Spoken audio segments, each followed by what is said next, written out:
जय गुरुदेव। आप सभी साधकों का मैं एक बार फिर से अपने इस YouTube चैनल सिद्धाश्रम मार्ग पर स्वागत करता हूं। और जिस विषय में आज बात करना चाहता हूं, जो चर्चा को लेकर मैं आपके बीच उपस्थित हुआ हूं, वह है साधनाओं में सुविधा। यानी कि साधनाओं में हम साधना करते हैं उसमें हम कितना सुविधाजनक रूप से उसे करें। कहने का तात्पर्य यह है कि जो ज़रूरी है केवल वही चीज़ें साधना में हमें उनका ही सहारा लेना चाहिए। इससे अतिरिक्त चीज़ों का इस्तेमाल या सुविधाजनक बनाने की चेष्टा साधना को नहीं करनी चाहिए। कि साधना में कोई कठिनाई ही महसूस ना हो। ऐसा ना हो कि सर्दी में हम साधना कर रहे हैं और हमने वहाँ पर रूम हीटर लगा लिया है, उसी रूम में जिसमें हम साधना कर रहे हैं सुविधाजनक बना लिया कि हमें सर्दी ही ना लगे। हम गर्मी में साधना कर रहे हैं तो हमने अपने रूम में कूलर लगा लिया या एसी ही लगा लिया कि हम अब साधना आराम से करेंगे, ठंडा माहौल बना करके पूरी तरह से अपने अनुकूल करके इस रूम टेम्परेचर को। तो ऐसी चीज़ें नहीं करनी चाहिए हमको। जिस भी माहौल में साधना कर रहे हैं उसके अनुरूप ही अपने शरीर को हमें ढाल लेना चाहिए। अगर गर्मी में कर रहे हैं तो अगर पसीना आ रहा है तो आने दीजिए, ठीक है। पसीना आएगा शुरू में और आप बाद में आप देखेंगे आपको स्वयं ही ठंडा महसूस होने लगेगा जब एक बार आपका शरीर की गर्मी निकल जाएगी। और वही अगर हम सर्दियों में साधना मंत्र जप करेंगे तो फिर शुरू में हमें ठंड लगेगी, सर्दी लगेगी और बाद में जो मंत्र की ऊर्जा रहेगी वह हमारे अंदर शरीर के, जब हमारी चैतन्यता बढ़ेगी तो उसी अनुरूप हमारे शरीर को ढाल देगी। हमें सर्दी का एहसास नहीं होगा, हमें अंदर से गर्मी महसूस होगी। बाहर रूप में भले ही हमें बाहर तौर पर सर्दी का महसूस हो, लेकिन अंदर से हमें गर्मी का जो है एहसास उत्पन्न होगा मंत्रों के माध्यम से, मंत्रों की ऊर्जा के माध्यम से। और दूसरी बात कि जितना हम सुविधा का इस्तेमाल करते हैं, ऐसी चीज़ों का जो इलेक्ट्रॉनिक होती हैं उनका इस्तेमाल करते हैं, उनसे तो तरंगें निकलती हैं, वह प्रभावित करती हैं। सूक्ष्म रूप से जो शक्तियाँ होती हैं उनको हमारी ओर आने से रोकती हैं, बाधा उत्पन्न करती हैं बीच में। वह तरंगे उनसे निकलने वाली उपकरणों से तरंगे होती हैं।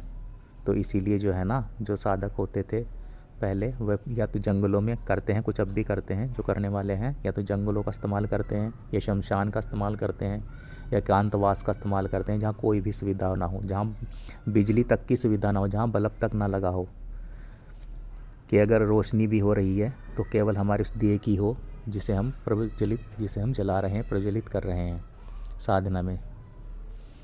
तो होना तो ऐसा चाहिए। लेकिन मैं कहूँगा जो ज़रूरी वही करें, इससे अतिरिक्त इन चीज़ों का, उपकरणों का अपने साधना के बीच में इस्तेमाल ना करें। अपने आप को ढालें उस परिस्थिति में। जितनी कठिन साधना होगी, जितना कठिन टाइम से आप परिस्थिति में आप साधना करेंगे, क्योंकि ये देवी देवता भी देखते हैं कि कितना ये अपनी सुविधा का इस्तेमाल कर रहा है साधना में और कितना ये मेहनत कर रहा है, वो भी इस चीज़ को देखते हैं। इसीलिए कहा गया है कि गद्दों पे ना लेटें जिस वक्त आप साधना कर रहे हो, बेड पर ना लेटें, नीचे ज़मीन पर लेटें, ठीक है। इसीलिए चीज़ कहा गया है जितना हो सके उतना मेहनत करें साधना के बीच में, तभी सफलता होने के, साधना में सफलता मिलने के चांसेस जो हैं आपके बढ़ जाते हैं। जितना हमारे हाथ में उतना करें। जैसे कि हम कोई साधना कर रहे हैं तो उस रूम में कोई बल्ब का इस्तेमाल ना करें। जब आप साधना में बैठें किसी अतिरिक्त रोशनी का इस्तेमाल ना करें, केवल दिए की, चिराग की रोशनी होनी चाहिए उस रूम में आपके, जहां आप साधना करें उसी का प्रकाश होना चाहिए। मोबाइल वगैरह भी अपने पास ना रखें, उसे स्विच ऑफ करके रख दें एक साइड में जब तक आप साधना कर रहे हैं। तो और ऐसा बोला जाता है कि आप गर्म पानी से नहाएं सर्दी में। ये गर्म पानियों का इस्तेमाल भी हो सके तो ना करें, लेकिन अगर तबीयत ख़राब है, किसी कारणवश करना पड़ता है तो करें, वरना आप ठंडे पानी में ही नहाएं। इससे अतिरिक्त जो है सुविधा का इस्तेमाल ना करें। जब भी आप सही मायनों में साधक बनेंगे और जब भी वे देवी देवता देखेंगे कि हाँ ये कितना परिश्रम कर रहा है, कितना ये मेहनत कर रहा है हमारी साधना में। ये सारी चीज़ें परीक्षाएं होती हैं आपकी। आप सोचते हैं कि सर्दी में करूँगा, गर्मी में करूँगा, जिस भी टाइम आपका मन इच्छा कर रही है, साधना करने की ज़रूरत महसूस हो रही है और आपको करनी है, तो सर्दी गर्मी ना देखें, करें, शुरू करें और सोचें कि मुझे पूर्ण करना ही है, सफलता प्राप्त करनी ही है। तो आज की ये जो वीडियो थी, इसी विषय पर मैं वीडियो बनाई है और उम्मीद है कि आप मेरी बात को समझ रहे होंगे कि क्यों हमें बताया जाता है, क्यों जो हमारे ऋषि मुनि थे वे जंगलों में, पर्वतों में, कंदराओं में साधनाएं करते थे। अगर ऐसे राजा आपने देखे होंगे, जो राजा भी थे पिछले जो टाइम है उसमें होते थे, राजा महाराजा, जब उनको साधना करनी होती थी तब वह छोड़ छाड़ के अपना राजपाट क्यों जंगलों की ओर प्रस्थान करते थे। अब अगर आप देखें, क्यों वो कंदमूलाओं में रहते थे, क्यों वो सब चीज़ों का त्याग कर देते थे साधना काल में, अपने राज्य का, अपनी सुख सुविधाओं का, अपने मखमली गद्दों का, सिंहासनों का क्यों त्याग कर देते थे?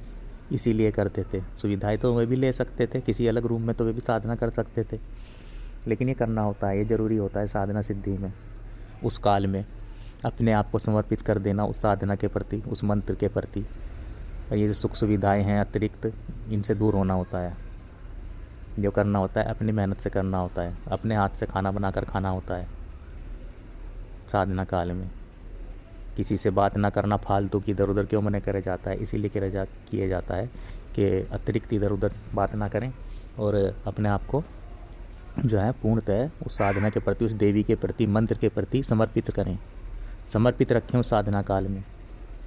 तो इस विषय को मैं लेकर आया और मन में आया कि आपको बताऊं। कुछ ऐसी बातें हैं जो बताना आवश्यक है, वरना मैंने कई साधकों को देखा है कि पूरी सुख सुविधाओं के साथ में साधना में बैठ जाते हैं, कोई कमी नहीं छोड़ते। आजकल सर्दी का मौसम चल रहा है, रूम हीटर लगा लेंगे साधना रूम में ही, टेम्परेचर को पूरी तरह से अपने अनुकूल बना करके साधना में बैठेंगे और लाइट का इस्तेमाल करेंगे, बल्ब जला देंगे, जगमग रोशनी रखेंगे उस रूम में जिसमें साधना कर रहे हैं। कई सारी चीज़ों का इस्तेमाल करते हैं जो नहीं करना चाहिए। अगर आप रूम में ही कर रहे हैं साधना, तो उस रूम को उसके अनुरूप ही साधना करें कि फोकस मंत्र पर रहे, शक्तियों को अड़चन पैदा ना हो, बाधाएं उत्पन्न ना हो उनके लिए आने में। आपके पास में तरंगे जो इलेक्ट्रॉनिक निकलती हैं वे कोई विघ्न उत्पन्न ना करें। जितनी कम सुविधाएं लेंगे और जितनी मेहनत करेंगे उतना अनुकूलता जल्दी प्रदान होगी, उतनी आपको सफलता साधनाओं में प्राप्त होगी। तो कहने का तात्पर्य यही है। उम्मीद है आप मेरी बात को समझ गए होंगे और इसी के साथ जय गुरुदेव, जय हो निखिलेश्वर जी महाराज की, जय हो।